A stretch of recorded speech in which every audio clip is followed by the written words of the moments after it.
صادقین صدق اللہ مولانا العظیم وبلغنا رسولہ النبی الامین المکین الکریم ونحن علی ذلک لمن الشاہدین والشاکرین والحمد للہ رب العالمین۔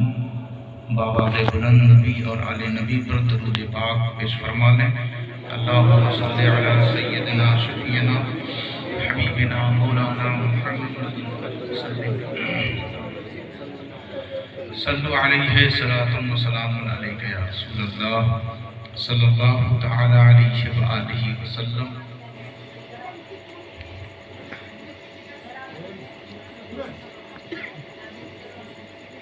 اے ایمان والوں، اللہ سے ڈرو اور سچوں کے ساتھ ہو جاؤ۔ آج ہم لوگ ایک سچے کی بارگاہ سے آ رہے ہیں، جا کر یہی تو بتاتے ہیں کہ پروردگار جب وہ زمین پر تھے تو بھی ان کے ساتھ تھے، جب وہ زمین میں ہیں تب بھی ان کے ساتھ تھے۔ ہم اور آپ اگر کسی کے ساتھ ہو جائیں تو ساتھ کا مطلب تو یہی ہوتا ہے۔ اللہ نے یہاں یہ نہیں فرمایا کہ جب ان کی اچھی حالت تھی، ٹہل رہے تھے، کھا رہے تھے، پی رہے تھے، مسکرا رہے تھے، بس اسی وقت ان کے ساتھ رہو۔ جب وہ ظاہری حیات میں تھے تبھی ان کے ساتھ رہو، ایسا نہیں فرمایا، مطلقاً فرمایا، اور مطلق ہمیشہ اطلاق پہ جاری ہوتا ہے۔ اب اس پر کوئی پابندی، کوئی قید، کسی طرح کی گرفت، کسی طرح کی روک ٹوک کرنا، یہ قرآن کے منہ میں اپنی زبان ڈالنا ہے۔ تو اللہ نے فرمایا ایمان والے ہو، ہاں ہیں، تقوی والے ہو، ہاں ہیں، تو پھر ہو جاؤ نا ان کے ساتھ، ہو جاؤ نا سچوں کے ساتھ۔ ان کے ساتھ ہو گئے، تقوی بھی سلامت، ایمان بھی سلامت۔ اب اس آیت کا مختصر مفہوم ترجمہ بہتری جو سمجھنا ہے سمجھ لیں۔ اب اس آیت کے بارے میں بات تو ہو گئی، اب پھر سے آغاز کرتے ہیں۔ اللہ فرما رہا ہے یا ایھا الذین آمنوا، اے ماننے والے،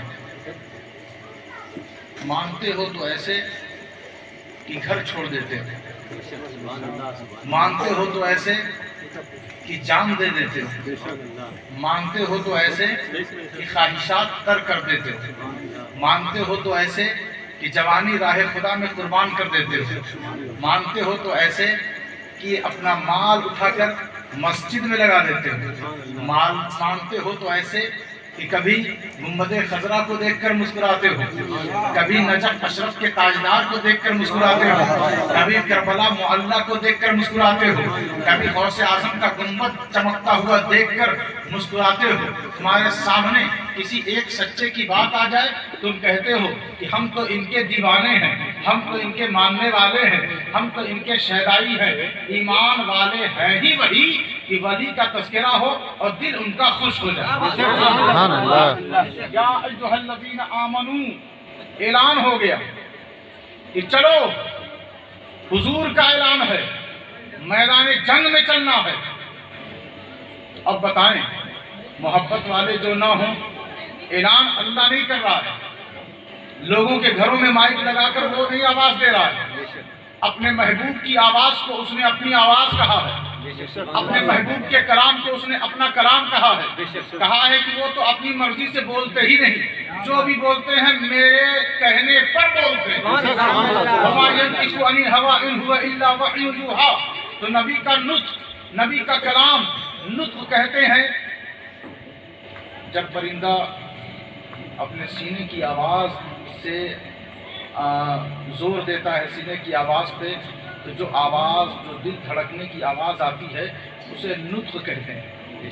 بچہ جب پیدا ہو وہ بات نہیں کرتا، وہ کچھ ہلکی پھلکی آواز دیتا رہتا ہے، تو وہ جو آواز آتی ہے اسے نطق کہتے ہیں۔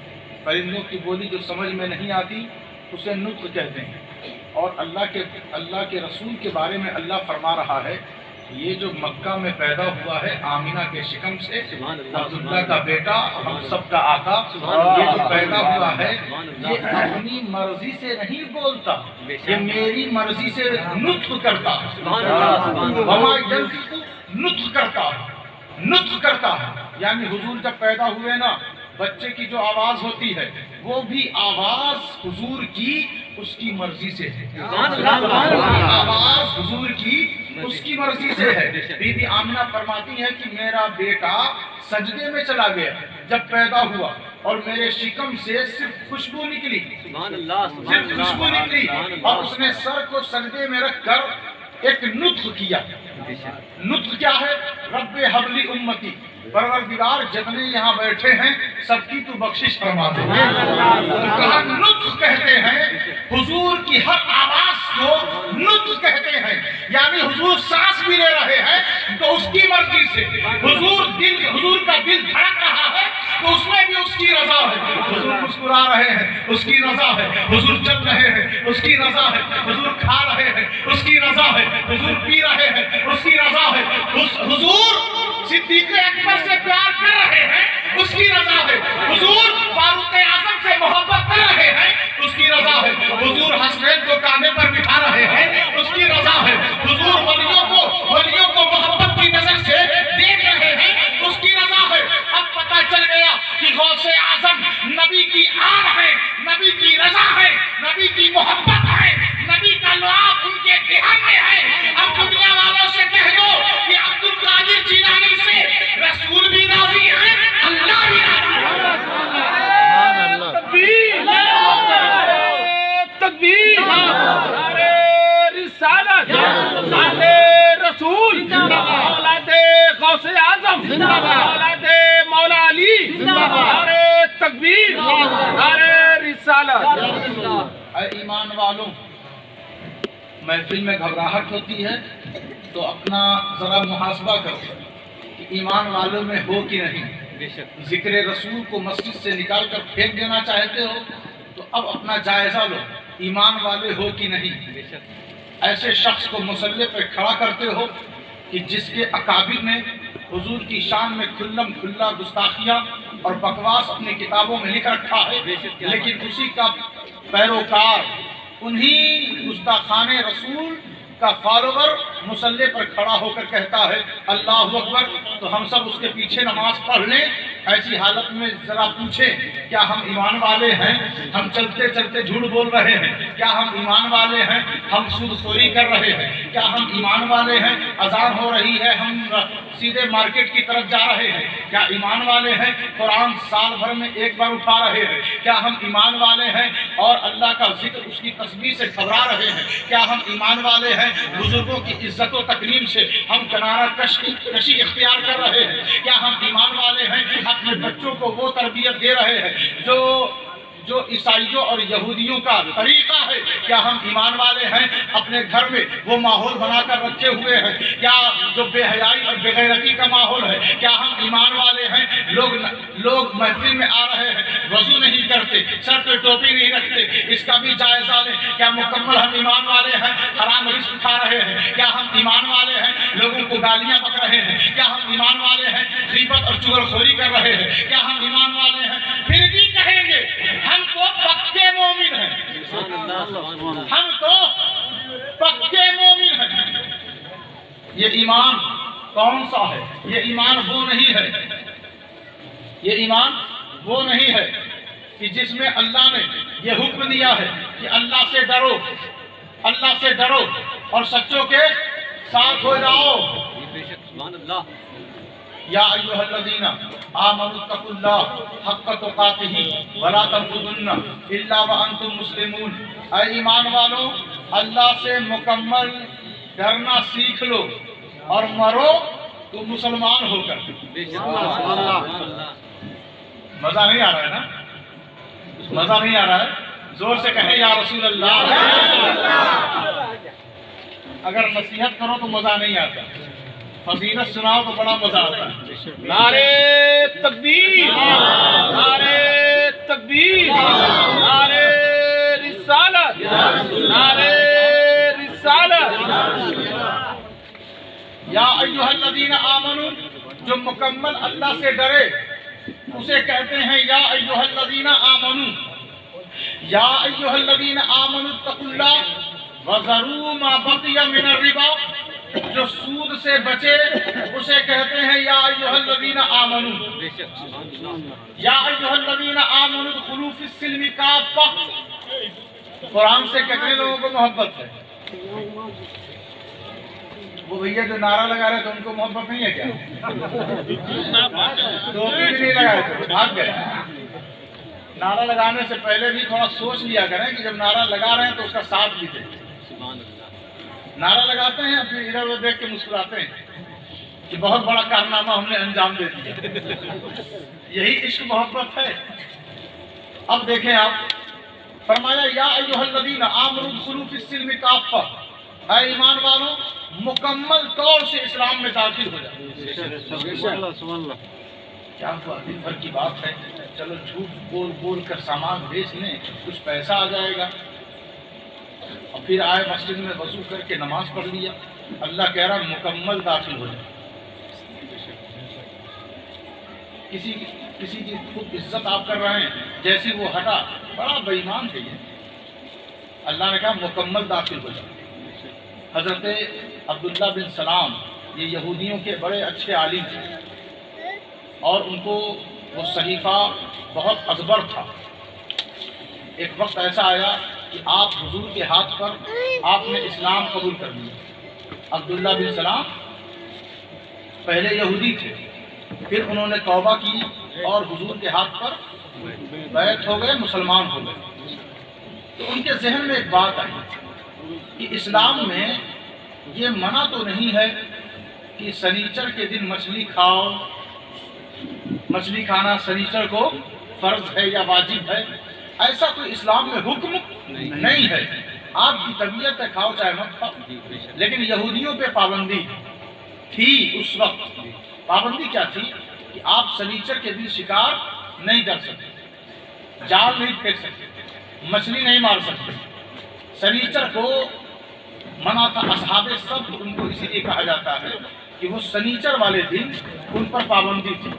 انہوں نے سوچا کہ چلو جب اسلام میں نہ اس کی اجازت ہے نہ منع ہے، تو ہم اس پرانے صحیفے اور یہودی مذہب کے مطابق یہ کام کر لیں، اور دن ہم مچھلی کھائیں اور سنیچر کو نہ کھائیں۔ عبداللہ بن سلام کی ایک سوچ تھی تاکہ ہم یہودیت پر بھی عمل کر لیں، اور اسلام میں چونکہ اس کے بارے میں نہ منع ہے نہ اجازت ہے تو پھر اس پر بھی رہیں۔ تو اللہ نے آیت اتاری اور کہا اے ایمان والوں، اسلام میں کسی بھی چیز کی کمی نہیں ہے کہ تمہیں کہیں اور تلاش کرنے کی ضرورت پڑے۔ اسلام میں ایسے خدا کی رضا ہے کہ جو ملک الاملاک ہے، جو رب العالمین ہے، جو وحدہ لا شریک ہے۔ اسلام میں ایسے برگزیدہ بندے کی رحمت ہے جو رحمت للعالمین ہے۔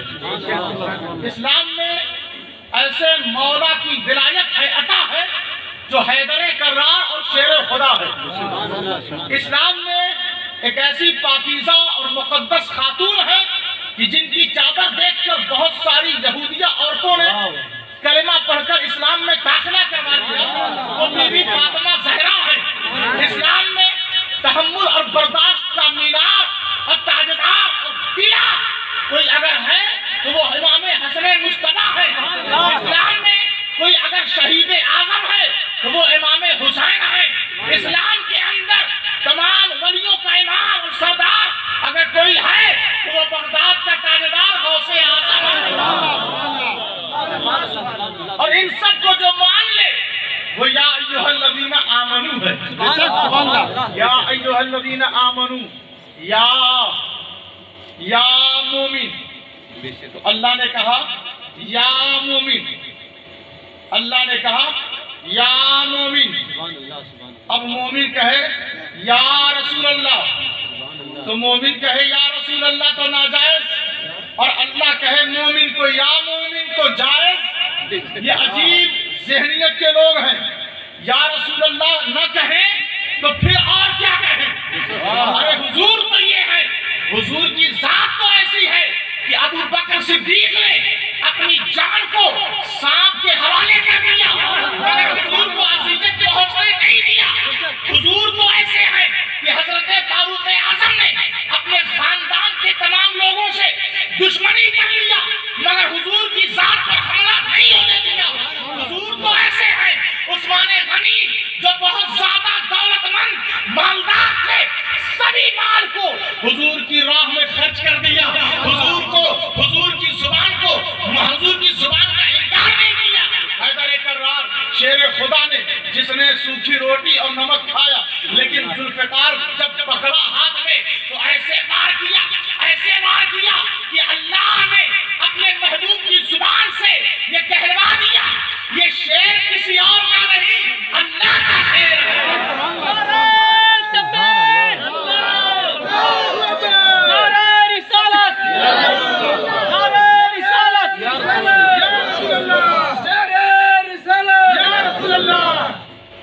حضرت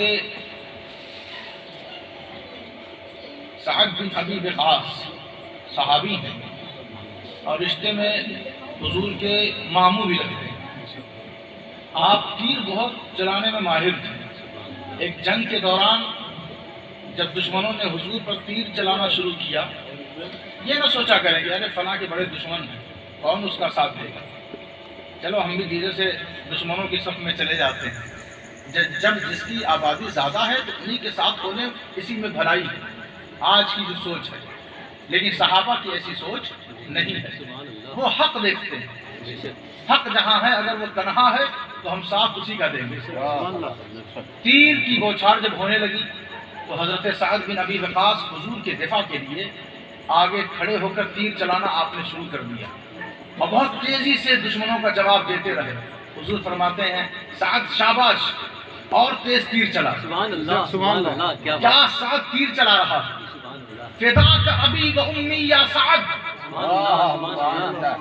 جس پر ساری کائنات فدا ہو، سبحان اللہ، جس پر حضور اللہ کی محبت فدا ہو، سبحان اللہ، جس پر اللہ کی قدرت نثار ہو، سبحان اللہ، جس پر ساری کائنات ایک لمحے کے لیے کہ بس حضور اشارہ کریں کہ ہم فدا ہو جائیں۔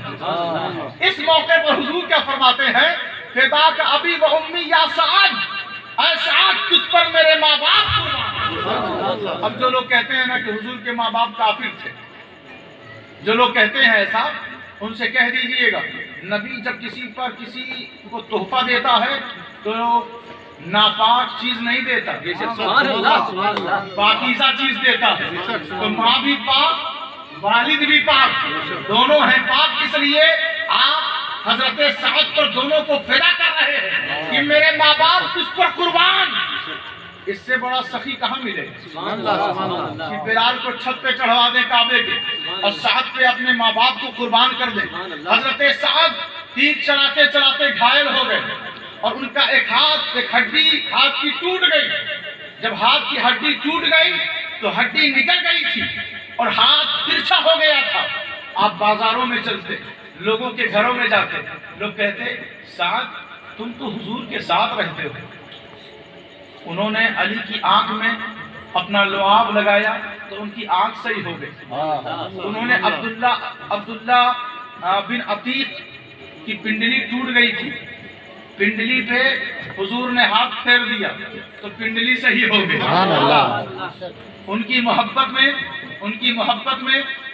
محبت میں لکڑی روئے، منبر روئے، وہ حضور صلی اللہ علیہ وسلم کا وہ مقام و مرتبہ۔ حضور اگر آپ کے لیے دعا فرما دیں تو آپ کی جو ہڈی ٹوٹی ہے وہ فوراً درست ہو جائے۔ حضرت سعد مسکرا کے کہتے ہیں میں تو کب کا ٹھیک کروا لیتا، سبحان اللہ، لیکن اس ٹوٹی ہوئی ہڈی کو لے کر میں اس لیے گھومتا اور چلتا پھرتا ہوں تاکہ جب میں دیکھوں اور جب لوگ ٹوکیں مجھے وہ منظر یاد آئے جس منظر میں حضور نے کہا تھا یا فداک ابی و امی یا سعد، فداک ابی و امی یا سعد۔ وہ لمحہ، وہ موقع، وہ منظر میں بھولنا نہیں چاہتا۔ میری ٹوٹی ہوئی ہڈی بتاتی ہے کہ سعد پر اگر کسی نے اپنے ماں باپ کو قربان کیا ہے تو تو وہ مقصود کائنات ہے، وہ مطلوب کائنات ہے، وہ احمد مختار ہے۔ نعرے تکبیر، نعرے تکبیر، نعرے رسالت، نعرے رسالت، عظمت مصطفیٰ، عظمت مصطفیٰ، معجزات رسول اللہ، معجزات رسول اللہ، نعرے تکبیر، نعرے رسالت۔ تو یہ صاحب یا ایھا الذین آمنوا میں شامل ہیں۔ حضرت انس بن مالک وہ چھوٹے سے تھے، خادم رسول ان کا لقب ہے، چھوٹے سے تھے اور حضور کی صحبت میں بہت زمانے تک تھے۔ ایک بار حضور نے ان کے سر پہ آگے کی جانب آپ نے ہاتھ پھیر دیا۔ بچوں سے پیار کرنا میرے آقا کی سنت، سبحان اللہ، ایسے ہاتھ پھیر دیا اور جب پھیرا نا تو بال بڑا ہو گیا، کافی دن کے بعد بال کافی بڑھتا چلا گیا۔ ان کی ماں سے لوگ شکایت کرنے لگے، کیسے رکھتی ہو اپنے بچے کو، بال کٹواؤ خراب لگتا ہے۔ تو وہ کہتی تھی میں بال نہیں کٹوا سکتی، ماں جیسی ہوتی ہے نا بیٹوں پہ اثر ضرور سبحان پہنچتا اللہ، ہے۔ سبحان اللہ، بے شک۔ ماں تو اب پتہ نہیں کون سی دنیا میں وہ رہتی ہے۔ ماں کے اندر اگر عشق رسول ہو تو بیٹا بھی عاشق ہوتا ہے۔ سبحان اللہ، کہا میں بال نہیں کٹوا سکتی، کہا کیوں؟ کہا اس لیے کہ اس کے سر پہ حضور نے ایک بار ہاتھ رکھا۔ سبحان اللہ، سبحان تو اللہ، حضرت انس کی ماں بھی یا ایھا الذین آمنوا میں شامل، اور حضرت انس بھی وہ کہتے ہیں میرے ماں کے پاس، میرے پاس حضور کا منہ مبارک پورا ایک گچھا تھا سبحان اللہ، سبحان اللہ، جو ہمارے وہاں سے لوگ لے جاتے تھے۔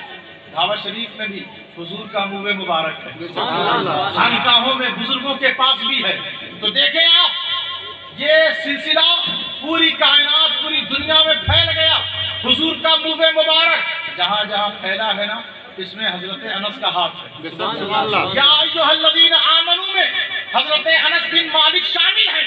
حضرت امیر معاویہ نے وصیت کی میرا بیٹا یزید میری نماز جنازہ نہیں پڑھائے گا، میری نماز، لوگ کہتے ہیں وہ شہزادہ تھا، وہ کیا تھا؟ شہزادہ تھا، وہ بھی صحابی ہونے کا وہ منصب رکھتا تھا، وہ مغفرت والا تھا، بڑا نیک تھا۔ تو ہم کہتے ہیں ٹھیک ہے صاحب کبھی اپنے دروازے پر لکھوا دیں فیضان یزید، کبھی لکھوا کے دیکھیں اگر ہمت ہے تو، یا کسی اپنے بچے کا نام رکھ دیں۔ تو صرف یہ ایک حد دھرمی وہ جانتے ہیں کہ ہمارے امام کا مقام کیا ہے، وہ جنت کے کیسے سردار اور آقا ہیں، سبھی کو پتا ہے، لیکن یہ بس توفیق کی بات ہے۔ تو میں عرض یہ کر رہا تھا کہ حضرت امیر معاویہ نے کہا میری نماز جنازہ یہ نہیں پڑھائے گا، اور حضور کا قمیص ہے میرے پاس، حضور کا ناخن مبارک ہے میرے پاس، ناخن کو میری زبان پہ رکھ دینا، قمیص پہنا دینا، اور ان کا عصا میرے سینے کے بیچ میں رکھ دینا، تاکہ جب میں اٹھوں تو میرے لب پر مصطفیٰ کا ناخن ہو، اور کٹا ہوا ناخن پاک نہیں رہتا، ناپاک رہتا ہے، لیکن یہ میرے حضور کا ناخن، حضور کا ناخن ہے۔ ارے جن کے خون کی وجہ سے علی پاک ہو گئے، فاطمہ پاک ہو گئی، حسن پاک ہو گئے، حسین اعظم پاک ہو گئے، تو ان کا ناخن کیسے ناپاک ہو جائے گا؟ تو جب میں اٹھوں تو قمیص ہو حضور کا، عصا ہو حضور کی، اور ناخن مبارک سے۔ اب فرشتوں کی مجال ہے، فرشتوں کی مجال ہے کہ وہ سختی کریں، تو پتہ چلا حضرت امیر معاویہ یا ایھا الذین آمنوا میں شامل ہیں۔ حضرت امام زین العابدین نے اپنے بعد خرقہ دیا امام جعفر صادق کو، یہ خرقہ اپنے آگے پہنچا دیں، ان سے حضرت امام محمد، امام تقی، امام نقی سب تک پہنچتا رہا، حسن عسکری تک پہنچتا رہا۔ حسن عسکری نے بعد میں خرقہ دیا اپنے ایک شاگرد کو، ان لوگوں کے سارے شاگرد تو ولی ہی رہا کرتے تھے، ان کو دیا، کہا ایک وقت آئے گا تم بھی وصیت کرتے جانا، یہ خرقہ ان تک پہنچا دینا، اس بچے کا نام ہوگا عبد القادر جیلانی وہ فرقہ ہم تک پہنچا دینا. تو یہ فرقہ اگر حضور کے قدم سے کوئی دھول لگی ہو تو وہ بھی محترم ہے, وہ بھی مقدس. تو فرقے کا قمیص کا حال کیا ہوگا, قمیص کا حال کیا ہوگا؟ حضور کے جسم سے جو مٹی لگی ہے وہ اللہ کے عرش سے افضل ہے. تو حضور کے منہ مبارک کا حال کیا ہوگا؟ تو حضور غوث اعظم تک یکے بعد دیگرے وصیت کے ساتھ وہ خرقہ آپ تک پہنچا, اور اب قیامت تک جب تک کہ امام مہدی ظاہر نہ ہو جائے اس وقت تک اگر کسی کی ولایت, کسی کی غوثیت, کسی کی قطبیت, کسی کا مرتبہ, کسی کا درجہ, کسی کی نوازش, کسی کی عطا, ہندوستان کا ولی ہو, پاکستان کا ولی ہو, کوفہ اور بصرہ کا ولی ہو, ملک شام کا ولی ہو, مصر کا ولی ہو, ترکی کا ولی ہو, مکہ مدینے کا ولی ہو, جس شہر, جس گاؤں, جس محلے کا ولی ہو, ان سب کو ولایت بھارت میں بھی ملی ہے, عطا غوث اعظم کی رہتی ہے. نعرے تکبیر, نعرے رسالت, نعرے رسالت, فیضان غوث اعظم, فیضان غوث اعظم, فیضان مخدوم اشرف سملہ, فیضان مخدوم اشرف سملہ, نعرے تکبیر, نعرے رسالت. غوث اعظم ہے یا ایھا الذین آمنوا. بھائی جس کو اللہ یا ایھا الذین آمنوا کہے اس سے نفرت تو وہی کرے گا جو اس سے الگ ہوگا, اور جو اس میں ہوگا وہ نفرت نہیں کرے گا.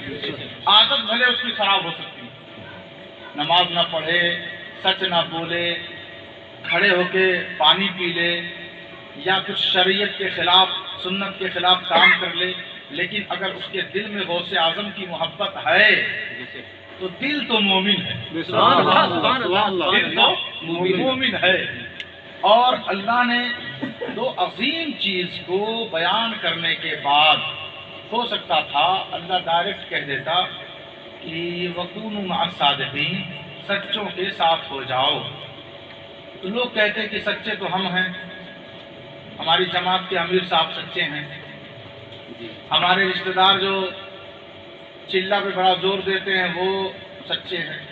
لوگ کہہ سکتے تھے بھائی سبھی فرقے کے لوگ سب اپنے کو سچا سمجھ رہے ہیں تبھی تو اس سے جڑے ہوئے ہیں. کوئی یہ کہہ کے نہیں جڑتا کہ ہم جھوٹے ہیں, سب یہی کہتے ہیں کہ ہم سچے ہیں. شیعہ ہوں وہ بھی کہتے ہیں ہم سچے ہیں, وہابی ہوں وہ بھی کہتے ہیں کہ ہم سچے ہیں, دیوبندی ہوں وہ بھی کہتے ہیں ہم سچے ہیں, سلفی ہوں وہ بھی کہتے ہیں ہم سچے ہیں, اور ہم سنی بھی کہتے ہیں کہ ہم سچے ہیں. سچے تو سبھی اپنے آپ کو کہتے ہیں, لیکن کہنے کی بات نہیں ہو رہی ہے. قرآن جسے بیان کر رہا ہے اس کی بات ہو رہی ہے. آج یہ قرآن کی بولی ہے, یہ کسی فرقے کی بولی نہیں ہے, یہ قرآن کی بولی ہے. اب قرآن اگر یہ کہتا کہ سچوں کے ساتھ ہو جاؤ اور ایمان اور تقوی کا ذکر نہ کرتا تو لوگ سمجھتے کہ بڑی سستی چیز ہے یہ, سچوں کے ساتھ ہو جانا. ایمان رہے یا نہ رہے, تقوی رہے یا نہ رہے, بس سچوں کے ساتھ رہو, بس سچوں کے ساتھ رہو. تو اللہ نے یہ لوگوں کو سمجھایا کہ سچوں کے ساتھ رہنا یہ بہت بڑی چیز ہے. اس سے پہلے آپ کو مومن بننا پڑے گا اور متقی بننا پڑے گا. دونوں جیب میں جب خزانہ ہو تو بڑا بچ کے لوگ چلتے ہیں کہ کہیں جیب کتروں سے سامنا نہ ہو جائے. تو ایک جیب میں ہے ایمان, دوسرے جیب میں ہے تقوی. ہم نے پوچھا کہاں جا رہے ہیں؟ کہا آپ تو جنت ہی میں جا رہے ہیں, وہی ٹھکانہ ہے ہمارا. ہم نے کہا آپ نے جو سوچا ہے وہ صحیح ہے. بھائی جب بندہ مومن ہے, متقی ہے, تو اس کا ٹھکانہ کہاں ہوگا؟ جنت ہی میں ہوگا. تو ہم نے کہا یہ راستہ جو ہے نا, راستہ کس کا ہے؟ جنت تو آپ کی ہے, لیکن یہ جو بیچ کا راستہ ہے آپ کے گھر سے لے کے جنت تک, یہ راستہ بڑا خطرناک ہے. اس راستے میں بڑے بڑے ڈاکو بیٹھے ہوئے ہیں, چور چنڈال بیٹھے ہوئے ہیں, میٹھی میٹھی بات کر کے جیب کترے بیٹھے ہوئے ہیں, گلے لگ کے دونوں پاکٹ مار لیں گے, آپ کو پتہ ہی نہیں چلے گا. اس راستے کو طے کیسے کریں گے؟ تو وہ کہتے ہیں کہ میں نے تو اس پر سوچا ہی نہیں, میں نے تو سوچا ایمان اور تقویٰ ہے تو اب سیدھے جنت ہی میں جائیں گے. ہم نے کہا نہیں, اللہ نے راستہ دیا, راستہ. آپ نے سورہ فاتحہ نہیں پڑھا؟ کہا پڑھا تو ہے. ہم نے کہا اس میں اہدنا الصراط المستقیم ہے کہ صراط مستقیم کی ہدایت ضروری ہے، منزل کی تو بات ہی نہیں ہے. منزل تو جنت ہے نا، منزل کا تو ذکر ہی نہیں. صراط کہتے ہیں راستے کو، مستقیم کہتے ہیں سیدھے کو. اب اس راستے کے بارے میں آپ کا کیا خیال ہے؟ کہا آپ کچھ بتائیں. پھر ہم نے کہا صراط الذین انعمت علیہم، راستوں کو محفوظ بنانے کے لیے، حفاظتی ایریا دینے کے لیے اللہ نے کچھ ایسے بندوں کو پیدا کیا ہے کہ جن کے راستوں پر اللہ نے انعام فرمایا، ان کا راستہ جن پر اللہ نے انعام فرمایا ہے. اور وہ کون ہے؟ من النبیین والصدیقین والشہداء والصالحین وحسن اولئک رفیقا. کہ وہ نبی جین ہیں، وہ صدیقین ہیں، وہ شہداء ہیں، وہ سارے صالحین اولیاء اللہ ہیں. اب کوئی کہہ سکتا ہے ولیوں کے پاس جانا شرک ہے. مولوی صاحب کہہ رہے ہیں کہ شرک ہے، اور اللہ پاک کہہ رہا ہے وَحَسُنَ أُولَئِكَ رَفِيقًا، کیا ہی اچھے ساتھی ہیں، کیا ہی اچھے ساتھی ہیں. اب ہم قرآن کی بات مانیں کہ ان کی؟ قرآن تو کہہ رہا ہے ولی کے پاس جانا شرک بدعت حرام نہیں، بلکہ قرآن پاک کے مطابق بہت اچھے ساتھی ہیں. ان کے پاس جانا، شہداء کے پاس جانا ہے، ان کے پاس جانا صدیقین کے پاس جانا ہے، ان کے پاس جانا نبی جین کے پاس جانا ہے، اور غوث اعظم کے پاس جانا محمد رسول اللہ کے پاس جانا. بھائی ولیوں کے سردار ہیں نا، تو نبیوں کے سردار کے پاس پہنچا دیں گے. تو سرداری کا کام یہی رہتا. اب ایسا تھوڑی ہے کہ وہ سردار اور کسی معمولی شخص تک پہنچنے کے لیے اس کا ذریعہ ہم بنائیں، اس کا ذریعہ ہم بنائیں. ایسا نہیں ہوتا. بڑوں کے پاس چھوٹوں کا ذریعہ بنایا جاتا ہے.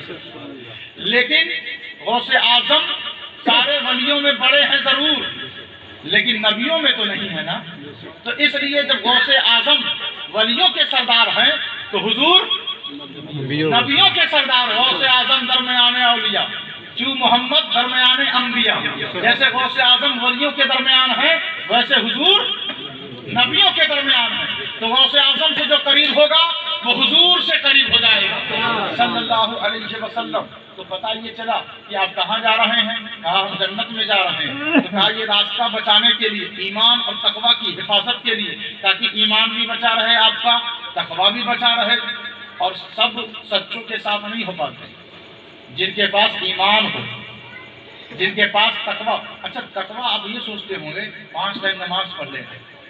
ابھی تک ذہن میں یہی آتا ہے. تقوی کہتے ہیں جم کے قرآن پڑھ لینا، تقوی کہتے ہیں حج کر لینا، تقوی کہتے ہیں زکات دے دینا، تقوی کہتے ہیں تسبیح و تحلیل کر لینا. نہیں، یہ سب تقوی میں ہے. لیکن کیسے؟ جب بندہ حالت ایمان میں ہو. بندہ جب ایمان کی حالت میں ہے، ہاتھ سے جو کام کرے گا تقوی ہے. بندہ جب حالت ایمان میں ہے، زبان سے جو بولے گا تقوی ہے. جب ہم بندہ حالت ایمان میں ہے، نظر سے جو دیکھے گا تقوی ہے. بندہ جب حالت ایمان میں ہے، داڑھی جب رکھے گا تو حالت وہ تقوی ہے. بندہ جب حالت ایمان میں ہوگا، مسجد میں جائے گا تقوی ہے. بندہ جب حالت ایمان میں ہوگا، طواف کعبہ کر رہا ہوگا تقوی ہے. بندہ جب حالت ایمان میں ہوگا، جلسہ کرے گا تقوی ہے.